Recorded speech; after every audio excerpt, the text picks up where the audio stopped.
મહેસાણા કડીમાં વિધાનસભા ચૂંટણી યોજાઈ રહી છે, પરંતુ હજુ પણ સ્થાનિક લોકો સ્થાનિક પડતર પ્રશ્નોથી જૂજી રહ્યા છે. પહેલા આપણે દ્રશ્યો બતાવવા માંગીશ કે આપણે મહેસાણાના જે કડીના અમુક વિસ્તાર છે ત્યાં આજે પહેલો જ વરસાદ પડ્યો છે અને પાણી ભરાવાની સમસ્યા થાય છે, ગટરો ઉભરાવાની સમસ્યા છે.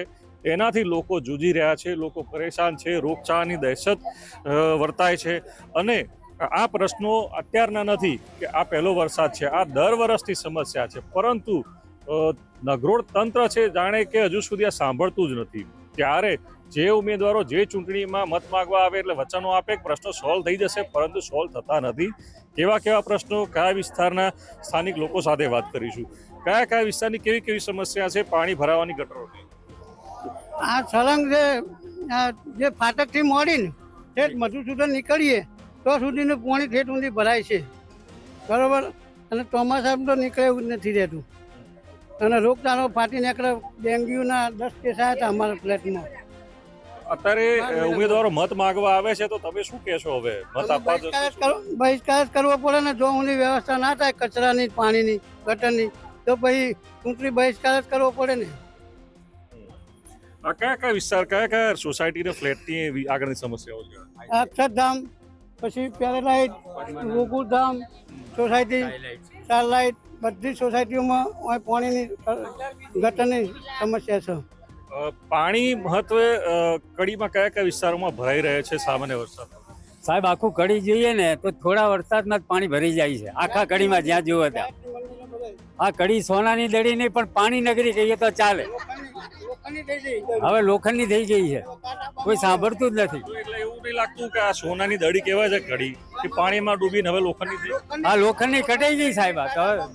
આખી નગરી કટાઈ ગઈ, જ્યાં જુઓ ત્યાં પાણી જ પાણી, થોડા વરસાદમાં થઈ જાય. આ પાણીની સમસ્યા કેટલા વર્ષથી આ લોકો જુજી રહ્યા છે? ગટર ઉભરાવાની, ગટરની પાણી વ્યવસ્થા તો પહેલેથી જ છે, એનું કોઈ માપ જ નથી. પણ ગાયત્રી મંદિરથી લઈને છે કે આટલા સુધી તો બહુ જ ઘૂંટણ સુધી એના ઉપર પાણી હોય છે. પછી અંડરબ્રિજ તો ઓવરફ્લો થઈ જાય છે. ભાગ્યલો હોસ્પિટલ છે એના પાછલા રોડ ઉપર પણ પાણી ભરાય છે. એટલે આનો કોઈ નિકાલ જ નથી વરસાદના પાણીનો. તો આ વિસ્તાર નગરપાલિકામાં આવતો વિસ્તાર છે. નગરપાલિકા અમે અત્યાર સુધી કેટલા વર્ષથી કેટલી વખત રજૂઆતો કરી હશે? અમે રજૂઆત 3 થી 4 વખત કરી, પણ એનું કોઈ સોલ્યુશન આવ્યું નથી હજુ. હમણાં જ પહેલાં અમે લગભગ 1.5 મહિના પહેલાં જ મેં વાત કરી હતી કે તમે વોટ્સઅપ ફોટો પણ મોકલેલો હતો, પણ એનું પણ કોઈ સોલ્યુશન આવ્યું નથી. એ એમ કહે છે કે ભલે થઈ જશે, આગળ થોડો પ્રોબ્લેમ ચાલે છે એટલે કે એનું સોલ્યુશન આવશે એટલે તમારે ગટર નહીં ઉભરાય. પણ એના પછી પાછી તરત ગટર ઉભરાવા માંડી.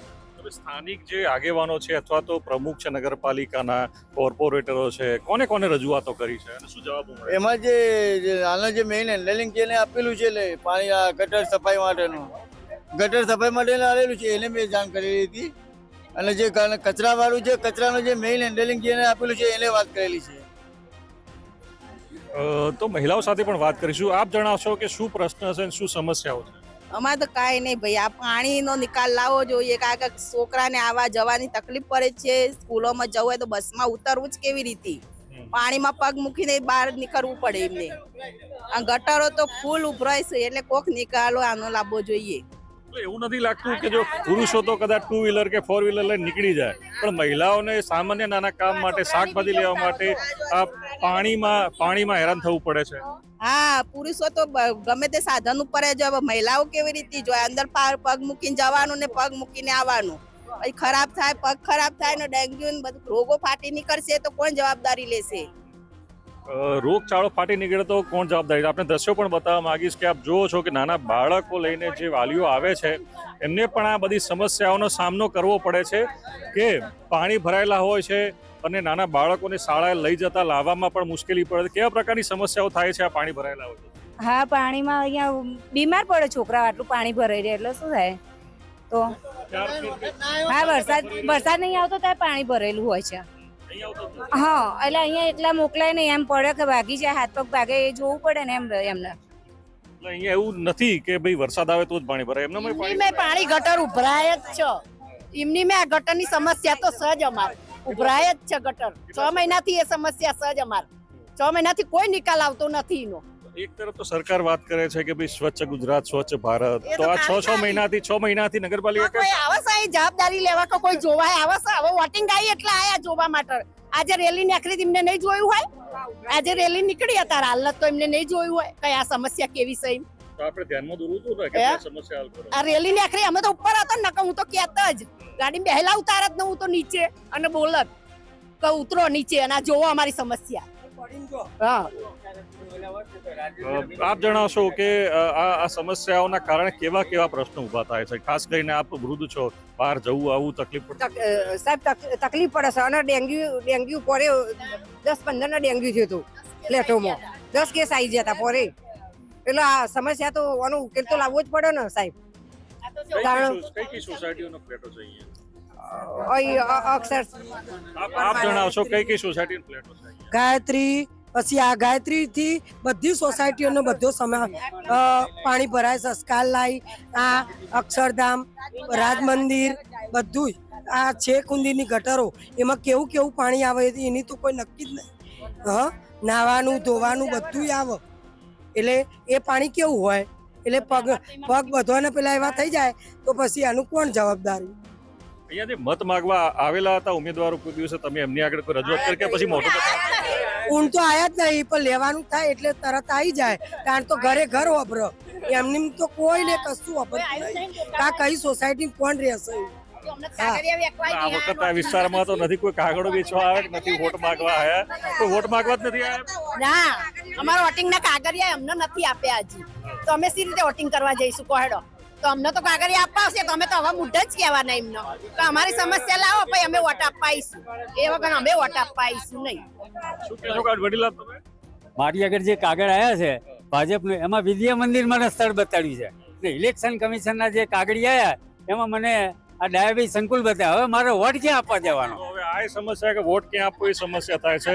બેન આપ જણાવશો કેવી હેરાનગતિ થાય છે?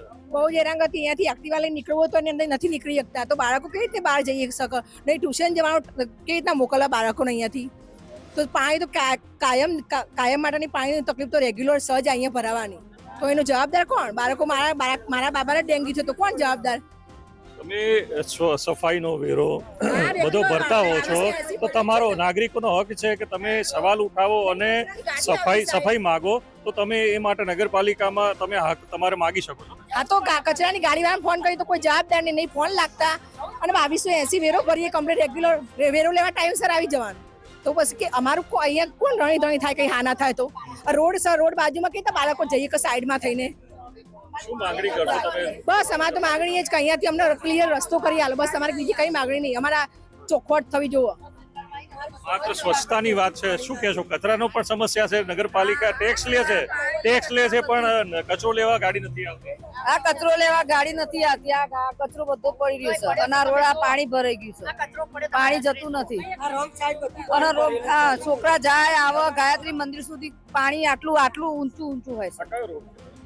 આર્ય કરણનગર ફાટક બાયપાસ સતરાલ. હા, છેક ગાયત્રી મંદિર સુધી. હા, કરણનગર રોડ પર છેક ગાયત્રી મંદિર સુધીની સમસ્યા. આપને દ્રશ્યો પણ બતાવવા માંગીશ કે આપ જો કચરો પણ હજુ અહીંયા પડ્યો છે. અને 3 દિવસથી આ કચરો યથાવત છે, પરંતુ વારંવાર ફોન કરવા છતાં કોઈ આવતું નથી. અને આ જે કચરા અને ગંદકીના કારણે રોગચાળાનો પણ ભય રહે છે, મચ્છરો પણ રહે છે. આ બેન જુઓ, આ બેન વારંવાર કહે છે કે ગાડી વાળા આવો તો એ આવતા નહીં. લે બોલ.